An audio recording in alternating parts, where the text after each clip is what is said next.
Welcome back जी। आप सबको एक मरतबा फिर ईद मुबारक कहते हैं। और जैसा कि शायरी का माहौल बना हुआ था, उसी माहौल शायराना ईद बना रहे हैं आज। शायराना ईद मनाई जा रही है, बिल्कुल शायराना ईद मनाई जा रही है। और इस वक्त हमें हमारे स्टूडियो में ज्वाइन किया है पाकिस्तान के एक बहुत बड़े शायर और दानिश्वर जनाब डॉक्टर इनामुल हक जावेद साहब ने। अस्सलाम वालेकुम सर। वालेकुम अस्सलाम। बहुत बहुत ईद मुबारक आपको। बहुत शुक्रिया। कैसे हैं? ठीक ठाक हैं आप? ठीक, अल्लाह का शुक्र। ये ईद जो है वो शायरों की कैसी गुजरती है, कुछ हमें अगर आसान अल्फाज में समझा लें। वैसी ही गुजरती है जैसी आपकी और फिर तो शायर में और आम आदमी में कोई फर्क ना रहा। नहीं, लेकिन थोड़ा सा फर्क होता है कि अगर ईद के दिन भी कोई आ जाए, आमद हो जाए, तो फिर आदमी वो छोड़ देता है और उस तरफ। मतलब ये नहीं होता कि ईद के दिन छुट्टी होती। हाँ नहीं, वो उसका तो देखें, तख्लीक का तो कोई लम्हा ही नहीं है और आमद का भी कोई लम्हा नहीं है जब वो, और फिर वो इंतज़ार भी नहीं करती। अगर आपके ऊपर कोई चीज़ अलका हो रही है तो वो इंतज़ार नहीं करती। वो आपको याद है ना, गालिब भी वो रात को जब कभी सोए सोए, अब उस वक्त तो इतने वो बाल पॉइंट तो नहीं थे कि लिख लेते, तो वो स्याही रख नहीं सकते थे, गिर जाती, तो वो भी गिरा लगा लेते थे कि रात को कुछ मैंने ये कुछ था। तो हाफजा बहुत था, वो याद सही है। लेकिन आपका ईद के लिए हवाले से कोई फेवरेट शेर है? ईद के हवाले से सैकड़ों फेवरेट शेर हैं, लेकिन ईद खुद जो है वो आप शायराना मना रहे हैं, तो शायराना ईद तो ज़रा अच्छा वो एक तो आप अपना कोई अगर शेर है तो बताइए, फिर मैं बताता हूँ आपको कि वो अजीब से कुछ शेर जो है ना वो ईद पे हमेशा से राइज थे, वो ईद कार्डों पे लिखे जाते थे। डब्बे में डब्बा, डब्बे में डब्बा, डब्बे में केक, हमारे दोस्त लाखों में एक। ये पता नहीं कि कौन था इनका खालिक भाई। नहीं, एक और भी था वो। ये आपने एक दूसरी तरफ मुझे ले गए, बहुत अच्छा। मैं अपने बचपन में चला गया। आप हमारी उम्र के कम से कम जो लोग हैं वो जब स्कूलों में पढ़ते थे, वही आर्ट स्कूल और गवर्नमेंट स्कूल या इंग्लिश मीडियम, तो कुछ अशार ऐसे हैं कि आप किसी से भी पूछें उसको याद होंगे। और उस कुछ अशार तो बड़े बामानी हैं, जैसे कि बशर राज़े दिली कहकर जलीलो ख्वार होता है, निकल जाती है जब खुशबू तो गुल बेकार होता है। वाह वाह। और कि दाना खाक में मिलकर गुलजार होता है, मिटा दे अपनी हस्ती को अगर कुछ मर्तबा चाहिए, सबको याद होंगे।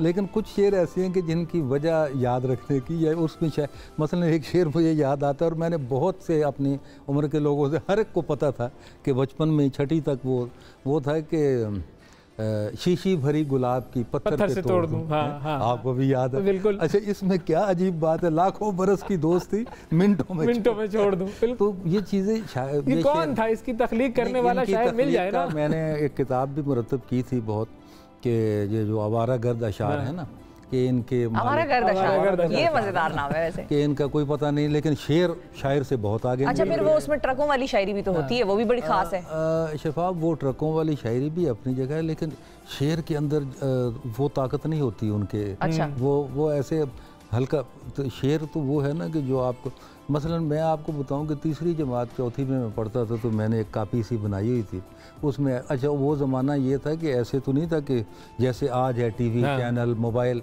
कुछ भी नहीं था। एक ट्रांजिस्टर आपका ज़रिए, एक टीचर के जरिए तालीम था, एक ख़बरें सुन ली, उसमें कोई एक जुमे का खुतबा सुन लिया आपने, या कहीं कोई इज्तिमा हुआ, किसी आलम दीन की तकरीर, उसमें चल गया। लेकिन ऐसे ऐसे अशार होते, वो खुद ब खुद चिपक जाते हैं आपकी ज़ुबान से। मैं अभी अगर मुझे याद आए तो ऐसे फ़्लो में आएंगे अब तक, यानी मुझे अपने अशार याद नहीं होंगे, मैंने चिटें रखी हैं, लेकिन वो के अंदर वो होगा। क्योंकि वो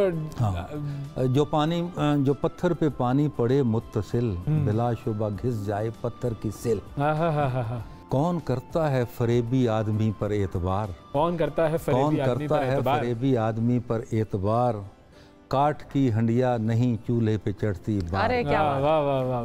किसी की उम्र का लबरेज जाम होता है, किसी का कंधा नगीने पे नाम होता है, अजब सरा है ये दुनिया के इसमें शामो सहर, किसी का कूच किसी का मकाम होता है। तो ये ऐसी आलमी दानिश के अशार थे कि जो हर एक को याद, ये जो मुझे भी पता नहीं था याद, ये आपने कहा ना आवारागर, जब मैं ढूंढ रहा था डब्बे में डब्बा वाले शायर, तो अब मुझे ये पता चला कि ये जो मैंने पढ़ा ना कि किसी का कंधा नगीने, ये मीर तकी मीर की गजल से। लेकिन जहाँ कोई अच्छा शेर होता है वो उड़कर, मैं तो डेरा इस्माइल खान में था, वो वैसे ही पसमानदा इलाका। ये डब्बे में डब्बा वाली शायरी भी अगले जमाने में कोई मीर होगा ऐसा जिसने किया होगा। आपने लिखे हैं कभी ऐसे डब्बे में डब्बा वाले शेर? कार्डों पे? बिल्कुल बिल्कुल बिल्कुल, ये तो एक रिवायत होती थी, खास रिचुअल होता था ईद का। डब्बे में डब्बा, डब्बे में इंजेक्शन, डब्बे में डब्बा, डब्बे में इंजेक्शन, ईद वाले दिन देखो शिफा के एक्शन। कैसा?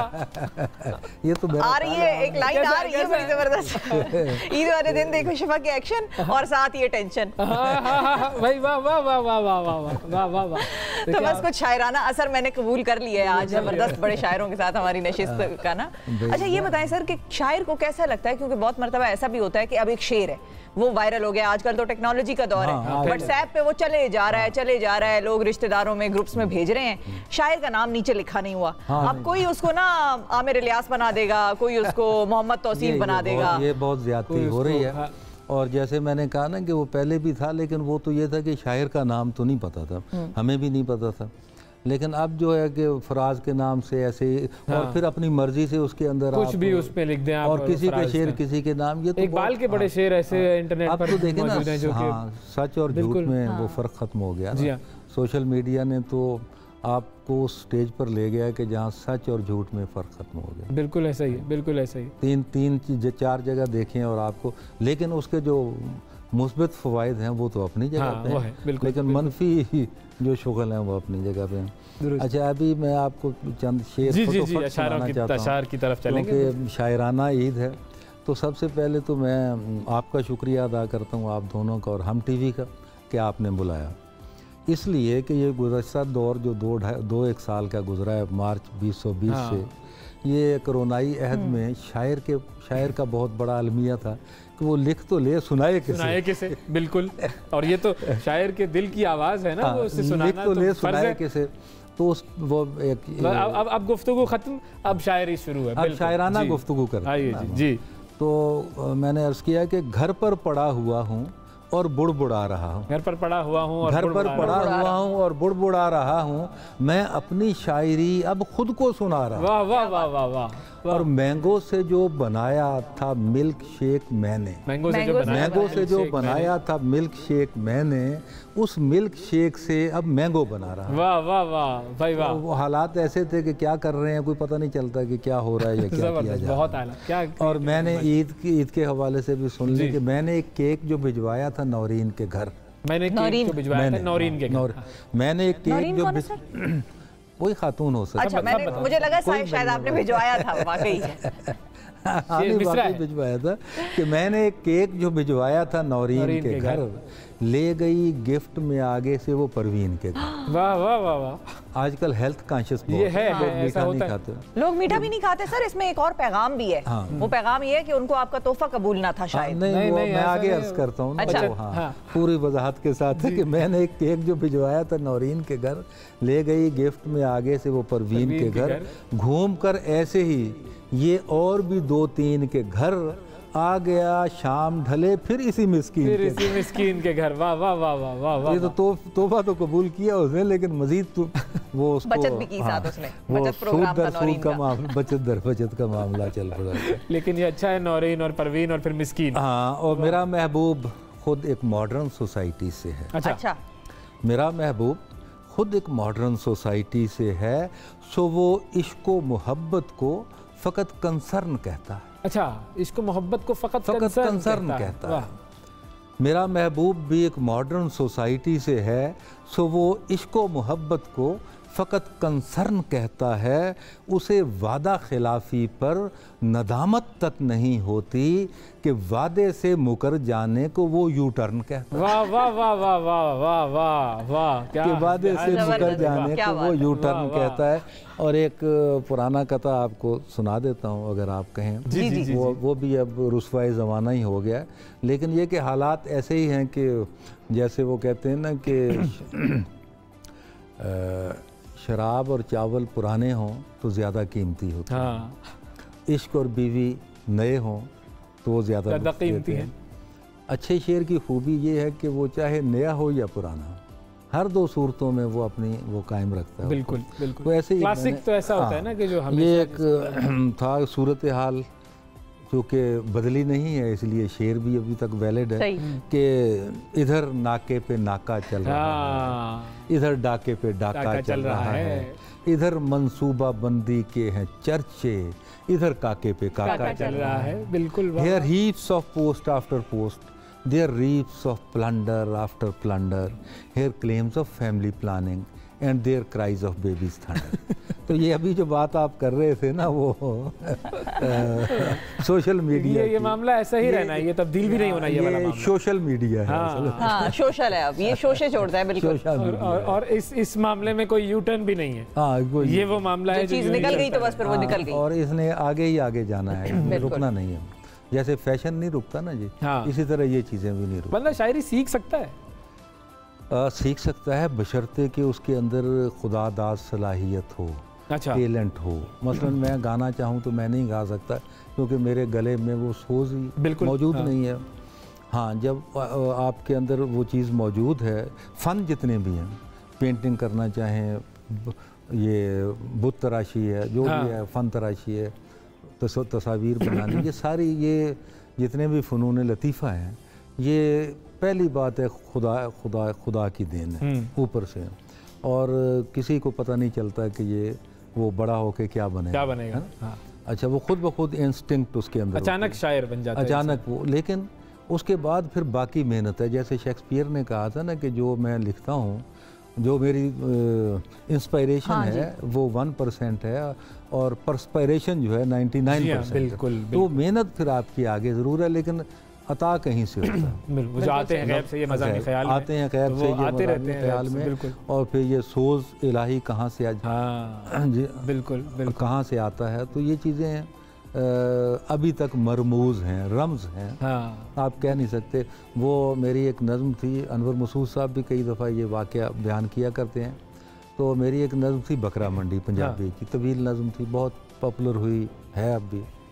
उसको लिखने में मुझे 8 साल लगे। अच्छा, ओहो, 8 साल 51 अशार, पूरी एक कहानी है कि क्या। अच्छा, वो जो अगर आपने बकरा ईद पे मुझे बुलाया तो मैं उसका टुकड़ा हो जाए, बिल्कुल तय हो गया। अच्छा, तो ये मैंने एडवांस बुकिंग की है। बिल्कुल मैं समझ। आपको हमारी शक्लों में 2 कसाई नजर आ रहे हैं। ये भी हो सकता है कि आप दो कसाई समझ के हमें देख रहे हो बड़ी देर से। उसमें है ही नहीं, उसमें वो बकरा खरीदने वाला और बकरा बेचने वाला। सर, वो मैं एडवांस बुकिंग के हवाले से बात कर रही हूँ, कसाई नहीं ना मिलता उसमें। हाँ, वो तो उस दिन वीआईपी होता है, बिल्कुल वीआईपी। तो वो और बाज़ औक़ात ऐसे होता है कि बस आपको एकदम से पता चलता है कि पूरी तरतीब में बिल्कुल उतरी हुई आई है। हाँ। इस सिलसिले में मुनीर नियाज़ी का एक वाक़या बयान कर दूँ आपको। अच्छा, फिर ये होता है कि शायर के जो अपना म्यार है उसके मुताबिक जब तक वो ना हो तो वो नहीं उसको आगे बढ़ा। तो वो आपने सुना होगा कि जी फ़लाँ शायर जो है, मशहूर शायरों के, कि जी उनके सामने तो अल्फाज पर्रे बांध के, जोश साहब के बारे में कहा जाता है, अल्फाज में पर्रे बांध के झुंड आते हैं और मिसरे आते हैं। तो वो एक दिन मुनीर नियाज़ी साहब और के साथ मैं चल रहा था पैदल जिना गार्डन के बाहर, तो कहने लगे एक और शायर थे और वो उनके ज़रा यानी करते थे, उससे क्या कहना थे, शायराना मुखासमत रखते थे, कहते थे मैं मुनीर नियाज़ी से बड़ा शायर हूँ पंजाबी का। सही। तो मुनीर नियाज़ी गुजरते हुए कहने लगे यार देखें ये जो फ़लाँ शायर है ना, उसका जिक्र करके। सही है। तो कहने लगे कि मैं रात को जब बैठता हूँ ना, ऐसे बस तख़य्युल में होता हूँ, हाँ। तो मेरे सामने बनी बनाई गज़लें उड़ रही होती हैं, बने बनाए मिसरे होते हैं, अशार, और मैं उससे बस नहीं बने बनाए गज़लें भी होती हैं। तो मैं ना देखता हूँ वो मेरे म्यार की नहीं होती, मैं धुतकार देता हूँ, छुप करता हूँ, उड़ा देता हूँ। अगले दिन देखता हूँ तो वो गज़ल उसके नाम से छपी हो। वाह वाह वाह वाह वाह वाह, क्या बात है, क्या ये म्यार है ना अपने। बिल्कुल, आती उतरती तो सब मिलती जुलती हैं, जो मैं छोड़ देता हूँ वो उसके नाम वो उधर चली जाती है। हम बहुत शुक्रिया अदा करेंगे, लेकिन चूँकि हमारे प्रोग्राम का वक्त महदूद होता है और ये माहौल ऐसा होता है कि इसको ख़त्म करने का दिल नहीं चाहता, लेकिन जाते जाते एक और कथा अगर आप सुनाएं तो हमारे लिए एजाज़ की बात होगी और फिर हम अपने प्रोग्राम को वाइंड अप करें। मैं आपको 1.5 कथा सुनाऊं जनाब, वो एक कथा और एक शेर। ज़रूर, बिल्कुल। कथा तो बिल्कुल ताज़ा है, ताज़ा तरीन, और शेर पुराना। अच्छा, आजकल वो है ना, आपने देखा है कि हर्बल अद्वियात का बड़ा चर्चा है, बिल्कुल आजकल बड़ा, और दुनिया बहुत उसके, वो कहते हैं जी उसके साइड इफ़ेक्ट नहीं है। और तो मैं कहता हूँ कि जिसके साइड इफ़ेक्ट नहीं है उसके इफ़ेक्ट भी फिर देखने पड़ेंगे हैं या नहीं है, क्योंकि वो मजमुआ तो हर चीज़ मनफी और मुस्बत का होती। तो वो मैंने लिखा था कि मेरी जेब में जितनी भी ये गोलियां हैं सब वर्बल हैं, सॉरी, मेरी जेब में जितनी भी ये गोलियां हैं सब हर्बल हैं। मेरी जेब में जितनी भी ये गोलियां हैं सब हर्बल हैं, और फ़ायदे इनके पूछते हो तो सैकड़ों हैं पर वर्बल है। पर वर्बल है, वाह वाह वाह। और एक हकीम साहब के बारे में ताज़ा तरीन के 2 साल के बाद मुलाकात हुई, तो नुस्खा दिया था आपने क्या पुरअसर हजूर, नुस्खा दिया था आपने क्या पुरअसर हजूर, दिल में अगरचे रखता नहीं कोई मैल मैं, दिल में अगरचे रखता नहीं कोई मैल मैं, गुर्दा भी मेरा फेल हुआ था इसी से, और गुर्दा भी मेरा फेल हुआ था इसी से, और लंगड़ा के चल रहा हूँ इसी के तुफैल, इसी के तुफैल में, वाह वाह वाह वाह। आजकल कुछ घुटनों में थोड़ी प्रॉब्लम है, तो वो उस वजह से मुझे याद अभी तो फिलहाल हम ये देख रहे हैं कि बहुत सारे लोगों को बहुत सारी प्रॉब्लम्स हुई हुई हैं, और अल्लाह ताला पाकिस्तान को तमाम प्रॉब्लम से दूर करे। सर बहुत बहुत शुक्रिया अदा करेंगे। आपका बहुत शुक्रिया जनाब, बहुत खूबसूरत सेट, बहुत खूबसूरत गुफ्तगू। आप लोगों की वजह से खूबसूरत बनता है प्रोग्राम। असल तो ये है कि वो लोग होते हैं जिनसे गुफ्तगू होती है, हमारे लिए एजाज़ की बात होती है कि आप वक्त देते हैं अपना, बहुत शुक्रिया अदा करेंगे। नाज़रीन, आज की इस ट्रांसमिशन से इतना ही, अगले प्रोग्राम में आपसे फिर मुलाकात करेंगे। अल्लाह हाफ़िज़।